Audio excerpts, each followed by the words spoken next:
Hey everyone, it's Julie and welcome to day 4 of 5 days, 5 VRs. And today we will be responding to hashtag why TarotTube. This is from Sarah over at Waterchild Tarot. I will leave a link to her channel, especially this video. If you don't already know Sarah, you should definitely pop by and subscribe. She has a wealth of information. So this tag is 6 prompts, and the first question is, who are you with tarot? I am a much happier person with tarot. These are 2 cards from my deck Inspired Soul Tarot, and I feel like they aptly illustrate and describe how I feel about it. It's something that's helped me to connect more with myself, to connect more with others, to ground myself, to be more introspective.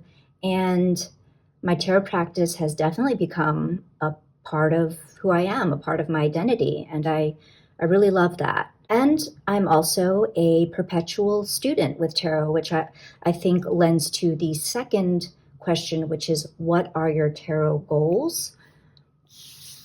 I don't have really any lofty goals. I just want to keep learning new methods and ideas, trying out new decks, and also revisiting certain practices and ideas that maybe I had cast aside previously, but for whatever reason, they are calling to me again. So for instance, in my last VR, I said that I had started this book, and Marseille was something that I had learned, oh gosh, maybe 2 years ago, and I thought it wasn't for me.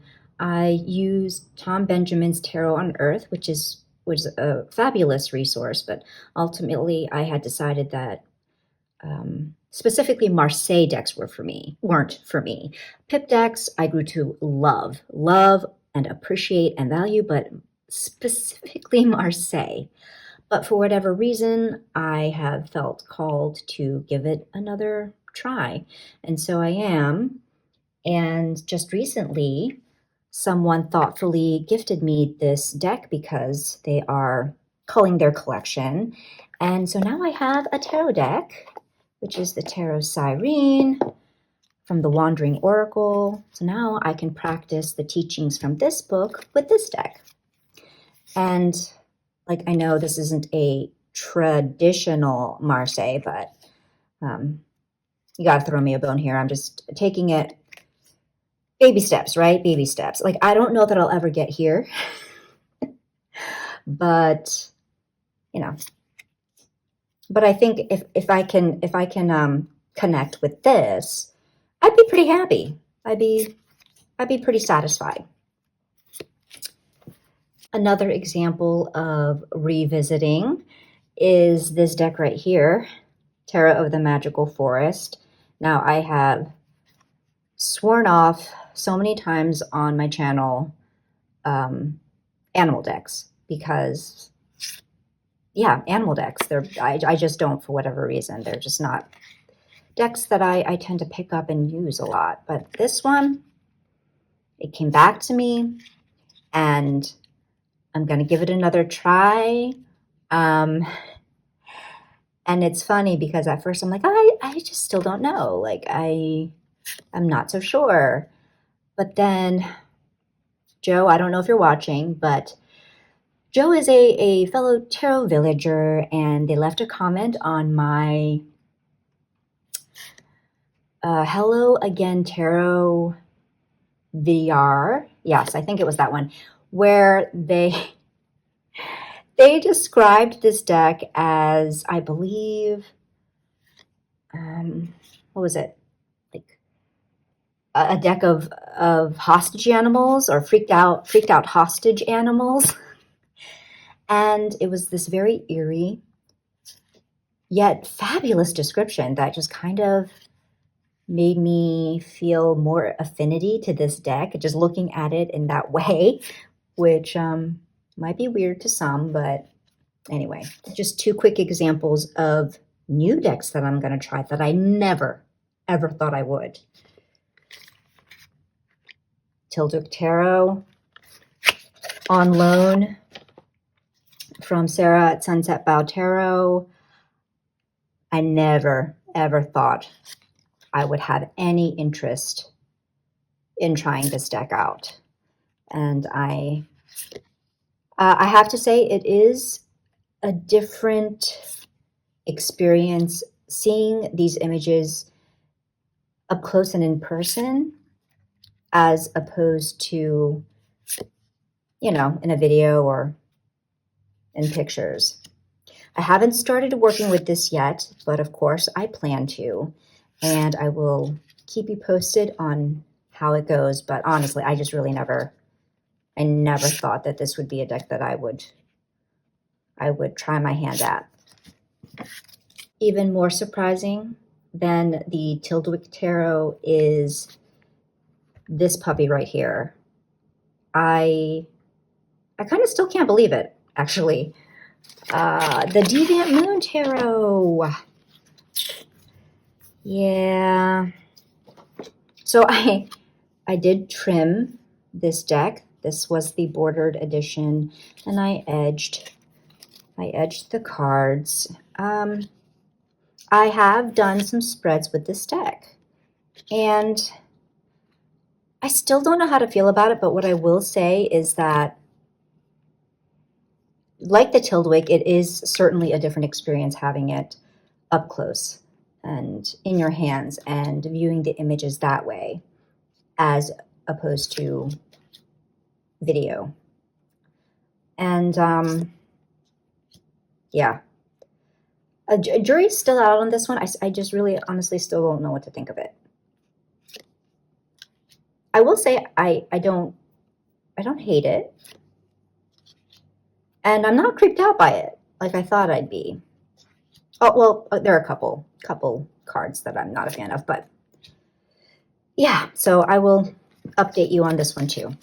Number 3, how did you discover TarotTube? What brought you here? Well, like many people, I was looking for a deck, and I don't even remember which deck it was.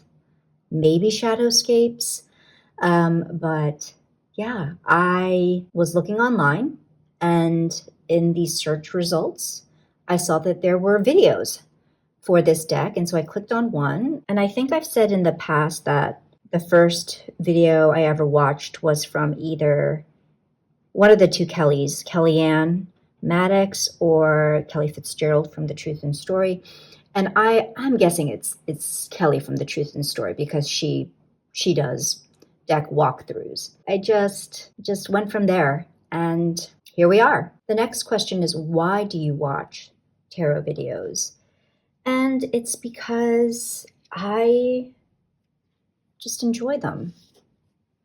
This is from the Golden Girls Tarot, but I have fun watching them. I learn from the videos that I watch.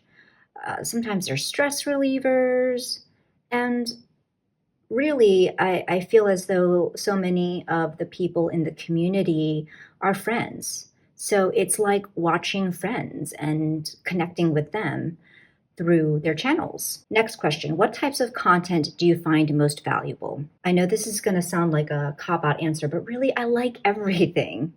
I like walkthroughs and reviews. I like culling videos. I like hauls. I like videos where people are discussing what's worked for them and what hasn't worked for them in their tarot practice.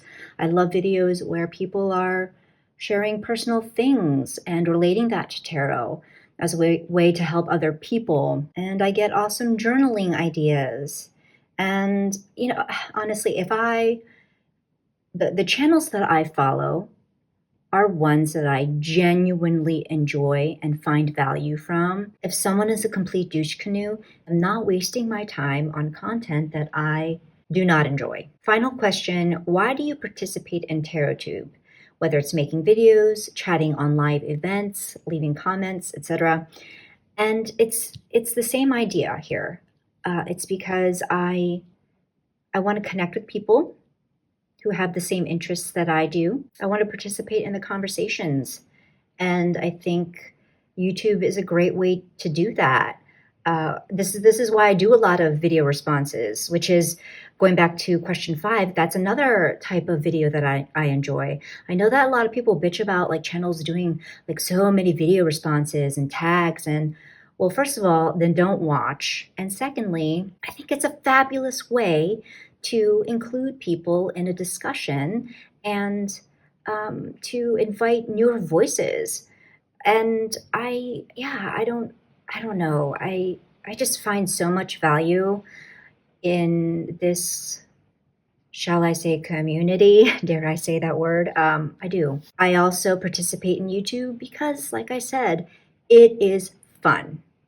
It is fun, and when it stops being fun, I will stop participating. So I hope you enjoyed this VR. We have just one more to go, and I will see you for that one tomorrow. Take care.